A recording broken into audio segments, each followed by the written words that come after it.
최근 중국에 두 달째 기록적인 폭우가 이어지며 중국이 엄청난 피해를 입었다는 소식이 연일 전해지고 있습니다.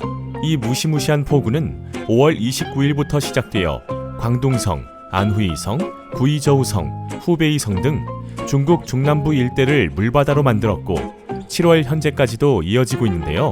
7월 30일 기준 158명의 사망자를 냈고 피해 금액만 25조 원에 달하며 이재민이 5,480만 명 이상이라고 합니다. 이는 우리나라 전체 인구가 5,100만 명인 것을 생각하면 엄청난 수치라고 할 수 있겠습니다.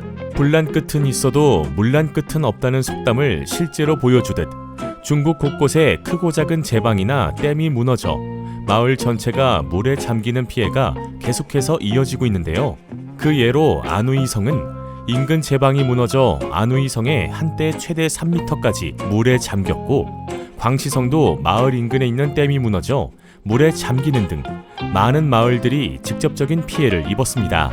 중국은 과거부터 홍수 피해를 막기 위해 전국 곳곳에 10만 개의 댐과 제방을 건설했는데 이번 사태를 지켜본 사람들은 10만 개의 댐 중 상당수 시설이 낙후되었기 때문에 이번 홍수로 인해 무너진 것이라는 의견이 많습니다. 특히 세계 최대 규모 수력 발전 시설인 산샤댐이 최고 수위에 근접하자 수압에 의한 붕괴 위험이 제기되며 전 세계를 공포에 빠뜨렸습니다. 이는 최근 산샤댐이 붕괴할 시 어떤 피해를 입게 되는지 구체적으로 시뮬레이션한 영상이 공개되면서였는데요. 이 영상은 산샤댐이 붕괴된다면 처음엔 높이 100m의 거대한 물기둥이 100km의 속도로 강 하류를 덮치기 시작할 것이라고 설명을 시작했습니다. 지난달에도 침수 피해를 입었던 산샤댐 바로 아래 위치한 이창이라는 도시는 5시간 안에 수몰될 것이라고 했고 이번 바이러스가 처음 시작된 우한이라는 도시도 10시간이 지나면 물에 잠길 것이라고 말했습니다. 자세한 영상과 설명으로 이루어진 시뮬레이션이 전 세계로 퍼져나갔을 때 중국 정부가 어떤 비난을 받게 될지 예상했기 때문인지 정부 차원에서 이 영상을 삭제했다고 합니다. 그리고 이 영상에서는 중국에 미치는 피해만을 나타내고 있지만 우리나라에도 직접적인 피해가 올 수 있다고 예측하는 사람들도 있습니다. 우리나라가 입을 피해 예측의 범주 안에 드는 제주도는 이미 비상이 걸렸다고 하는데요. 제주도가 처한 상황은 바로 저염분수와 관련된 문제입니다. 산샤댐의 수위가 높아지고 이에 방류하는 물의 양이 점점 늘어나면서 양쯔강에서 유출되는 강물의 양도 늘어나고 있다고 합니다. 다들 아시다시피 양쯔강의 하류는 우리나라의 서해와 이어져 있는데요. 현재 양쯔강은 초당 7만 7천 톤의 물을 쏟아내고 있고 최대 8만 2천 톤까지도 관측되었다고 합니다. 이는 2003년 관측 이래 최대치로 기록되었다고도 하는데요. 그러니까 산샤댐의 수위가 높아지는 것뿐만이 문제가 아니라는 것이죠. 전문가들은 장마가 끝나면 산샤댐의 수위는 점점 낮아지겠지만 양쯔강 하류 지역의 수위는 계속해서 상승할 것이라고 예측합니다. 양쯔강 하류 지역의 수위가 상승하면 서해로 유입되는 강물의 양도 점점 많아질 것이고 이러한 저염분수가 제주 바다로 유입되면 그 일대 어류가 폐사하는 등 큰 피해를 입게 된다는 것이 문제입니다.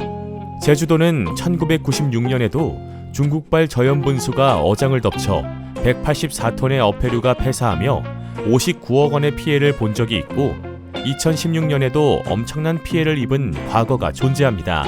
여기서 주목할 점은 그렇게 큰 피해를 입은 2016년에도 초당 6만 7천 톤의 강물이 유출되었다는 점인데요. 현재 양쯔강의 초당 물 유출량은 평균 7만 7천 톤으로 그때보다 1만 톤을 웃도는 양의 물이 쏟아지고 있다는 것이 문제입니다. 지금과 같은 추세가 지속될 경우 최악의 상황을 피할 수 없을 것을 예측한 국립수산과학원과 제주특별자치도는 철저한 대비를 시작했다고 합니다. 더 충격적인 사실은 산샤댐이 무너질 시 우리나라에 미치는 피해가 여기서 끝이 아니라는 것입니다. 이번 폭우로 산샤댐이 한계 수위를 넘어 범람하거나 수압을 견디지 못하고 무너진다면 양쯔강 하류에 위치한 상하이 지역 대홍수가 불가피하다고 합니다.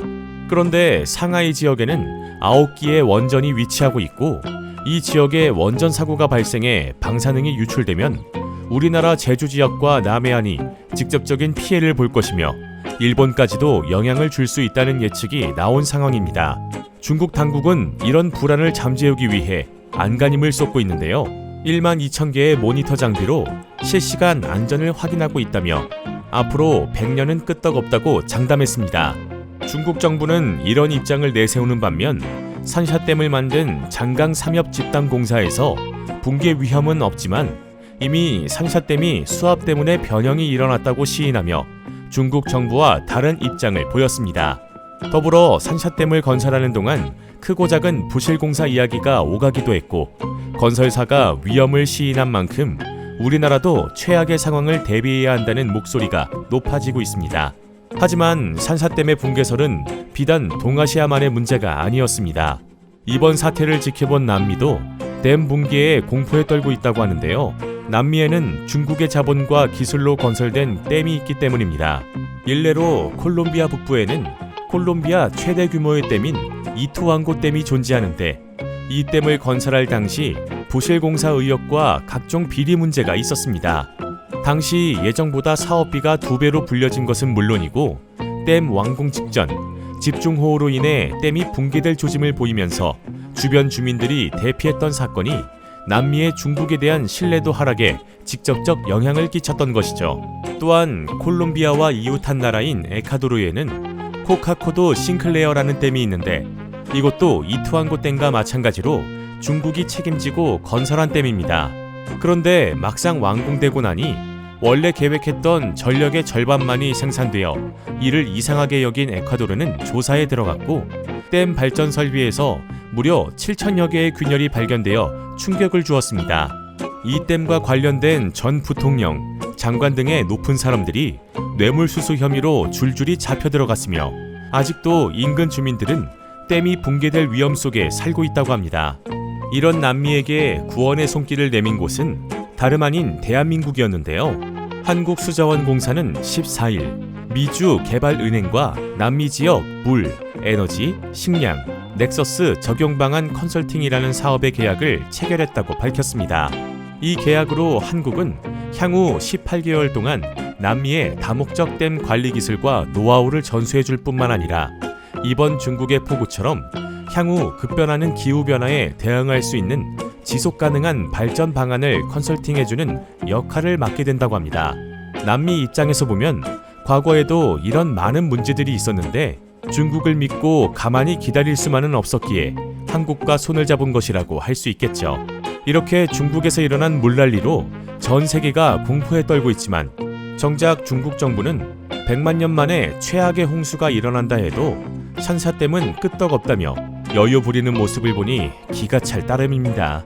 중국 국민들에겐 이때까지 내린 비도 지긋지긋했을 텐데 중국의 본격적인 장마는 8월부터 시작이라고 하네요.